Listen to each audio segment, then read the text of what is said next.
Hello everyone, welcome back to another video here. So today we are doing Alternate Future episode 9. And today it's going to get crazy. Or a bit crazy. Because it's going to be a start for something new. Something large, something great. In a bad way though. But that's besides the point. And if you're just clicking on this video since you like napping, I recommend you go watching the videos as it's going to support me and it's going to support you knowing the understanding of the series. And if you do enjoy this video, I would really appreciate if you were to like and subscribe because I have a goal of getting 50 subscribers for my birthday, but it's very unlikely I'm going to do that as my birthday is this Thursday. But hopefully I can do it. Possibly. I don't know. It is a daily upload week. But yeah. But let's get straight into the video. So our first main event is going to be the Russian monarchy, which broke away from the Soviet Union during the collapse, is going to have some reforms as it elects a very far-rightist president, or not president, but leader, as he supports the Western Europeans and wants to create a strong empire as everyone else has a very strong nation, so he wants to do the same for his country. So he turns far-rightist, or they turn far-rightist, and they do some massive reforms in their military as they start trading with the Western European Union and begin to get super powerful as they become one of the strongest militaries in Europe. And they will use that military to declare war on the Baltic Alliance. So the Russians will begin their operation, or not their operation, but will begin the war as they blitzkrieg into the Balkans and reaching all the way to the Baltic Sea, and actually starts destroying Latvia and Estonia. And this is going very well for the Russians until in the north, the Finnish actually begin to mobilize as they move into Russia and actually are about to begin siege on St. Petersburg. And in the north, they're having a lot of success as there's not many Russians up here, as it's not really protected, as it's not really cared for. But moving back down, they will continue their offensive into Latvia and actually continue their offensive into Lithuania. Or, I mean, make an offensive into Lithuania, and Lithuania promises a deal. We give you full occupation while you can take some land from us after the war. And they say, yeah, sure. And so they use this as a way to encircle Latvia's capital. And yeah, they're dead. But moving back up to Estonia, they actually break through the defenses in Estonia's capital and take it. And they begin to move into Sweden's, I guess, exclave in Estonia as they take this major city. And they push the Swedish back a lot. And they will actually land into Finland trying to do something. And this allows for the Finnish to retreat and allows for the Russians to protect their capital. But this was just a fake out. All this was nothing. And so they quickly take it, but in the meantime, the Russians use this as a way to invade into Finland and actually land back into Finland and actually encircle a whole bunch of Finnish troops. Around 50,000, which is a lot, if you didn't know. But continuing, back to the north, the Finnish are doing all right, but they're not having much success as they're getting pushed back. And they actually will stop the front line because they are doing massive wall defenses and massive winter war defenses. But the Russians are not going to have that. They're just going to push them out. And yes, it's not looking great for the Finnish. But moving back down to the Balkans, the Swedish actually have a chance as they push back the Russians and re-liberate Estonia's capital and actually liberate Estonia itself. And actually begin to push down into Latvia trying to liberate them. But don't get your hopes high, Sweden, as they get immediately pushed back for spreading their troops too thin. And Estonia's capital is bye-bye. And continuing, their entire exclave is gone. So that's good for the oh my gosh. For the Russians. And these troops, they're bye-bye. And they land back into Finland again. But Sweden is actually pouring troops into here. So the Russians do a distraction as they land into here. And the Swedish now pull their turn over here. And they land actually into Swedish territory, trying to gain as much land. And they do, as they gain a lot of it. Which is very successful for them. And yeah.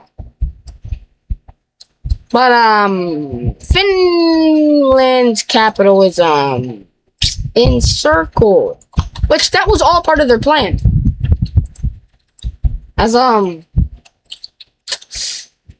they take this port and Swedish troops can't really land in Finland anymore because now they have to land up here. And the Soviets are blowing up ports. So yeah, and they actually take this major city, and yeah, it's wraps for Finland. And they finally take Helsinki, which is not good. And yeah, a lot of Finland's main territory, or not main territory, but I guess you could say main economic zone, is gone. So that's not good. And basically a whole bunch of Finland just surrenders over to the Soviets. And it's not going so well for the Swedish as they kind of begin to blitzkrieg into the rest of Finland. And as any Finnish troops up here are cooked, and there is a defensive line here. But it's not strong enough against the blitzkrieg. As the Russians are using German strategies as they blitzkrieg down into Sweden. And yeah, north of Stockholm is getting invaded.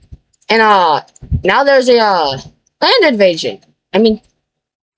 Sea invasion. That's nice.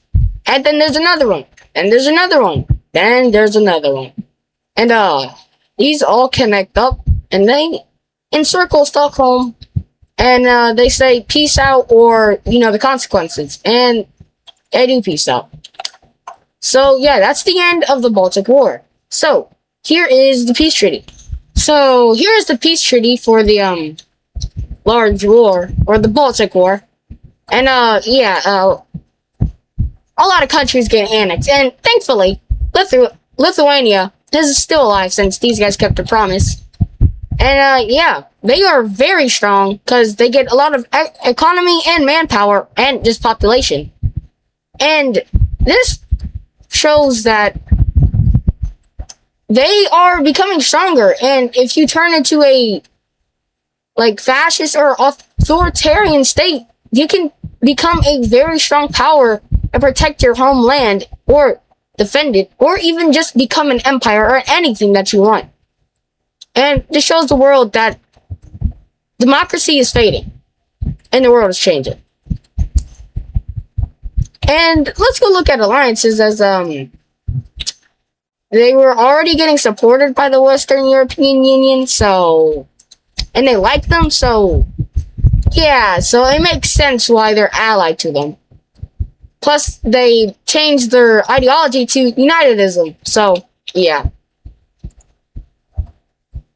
But moving on, the second major event is the UK reaching to the moon, which is very surprising, as this is the first time humanity has ever gone outside of their own home planet.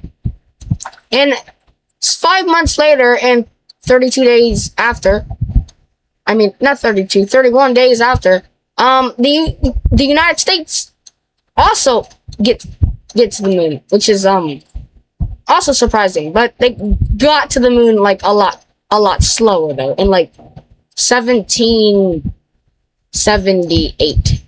I mean, not 17. I mean 1978. You know what I mean. But moving on, we're gonna move back to Europe. Well, we were already on Europe, but you know what I mean. And we're moving to Germany specifically. And I'm saying Germany because of what? Germany is going to have an election between a socialist and a democratic. And the socialist is getting insane, and the socialist rigged the election, and he won by a landslide of 98%, which is absolutely insane and should not be possible, but here it is.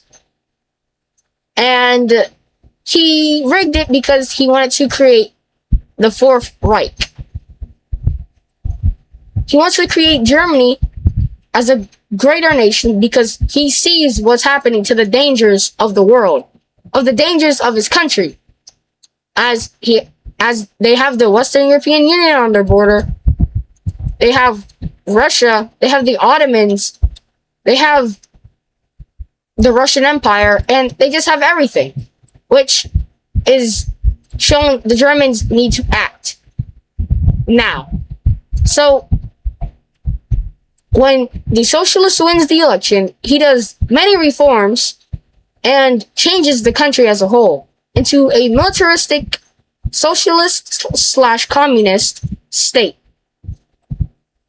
And he decides to attack Denmark, Poland, and Austria to create the Greater German Reich. So the Germans will use an old strategy of blitzkrieg, which was currently just used by the Russian Empire, but back to Germany. They will begin to move into Denmark and easily capturing most of their mainland Europe and moving into this island and capturing Copenhagen in just 4 hours, making them surrender. And moving to Poland, they will actually be able to connect up very quickly and take 3 major cities very quickly. But they won't be able to move because Poland was literally bordering the Western European. Western European. What the heck? The Western European Union, just a few years earlier, before the Great Attack happened, and now they are getting invaded by Germany, and they're not letting that slide. As Austria is getting supported by Poland, and actually they take Munich. I'm pretty sure that's Munich, and it's not. Yeah, they got a lot of southern Germany, and this makes them mad. So, and 2 countries join in just to gain their own support and sees this as a perfect opportunity. And those countries are Hungary and Ukraine, as they want both Austrian and Polish lands, as Ukraine only wants this part of Poland, and Hungary just wants all of this. So, yeah. But Hungary will begin to move into Austria and move into Poland. As Hungary has done some reforms as well and changed the country, so has Ukraine. And for the same reason of Germany, as the world is changing, as they both say. And both these 2 countries get what they need, but Hungary gets a little bit more and gets hungry. They get more of what they want. And Germany uses this opportunity, as Austria is retreating back to their homeland. They use this opportunity to take back their lands and kick Austria out and put some of their focus onto Austria as they spearhead downward into Austria, and they just capture their capital and move into Poland. and forced them to surrender very quickly. And Poland is kind of stretched out as they're trying to fight Hungary and Romania. I mean, not Romania, Ukraine. And yeah, it's not looking well for Poland as they only have one city left, and that is their capital. And soon Germany puts a lot of their focus and they spearhead into the capital. And and they go past it, and yeah, it's not looking great as they spearhead all the way to the border of Belarus. And yeah, Poland just surrenders at that point. And so here's the peace treaty for the revival of the German Reich. And so here's the peace treaty for the war. And Poland got cooked as they only have two major cities left, and that being their capital and this major city. And that's about it. But yeah, Ukraine got their land of mostly Ukrainian, and Hungary got their land, looking like historical Hungary. And Germany, they just look like Prussia. And they also got a puppet state. But after the war, Germany decided to create the Pact of Steel, containing of Germany, Denmark, Ukraine, Venezuela, Mexico, and Pakistan. All because of just everything that's happened near them. Germany, they were once occupied by the Western European Union. And Ukraine, Russia, the Ottoman Empire. Pakistan, the United, the Orange Team, and Iran. While Venezuela, the American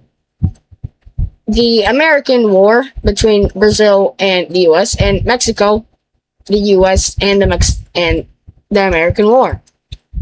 But that'll be it for today's episode. I had to record this episode again, but that's probably not even going to be important for y'all. But oh well. But thank you all for watching, and if you did enjoy, I would really appreciate if you like and subscribe, like I said at the beginning. But, peace, and thank you for watching.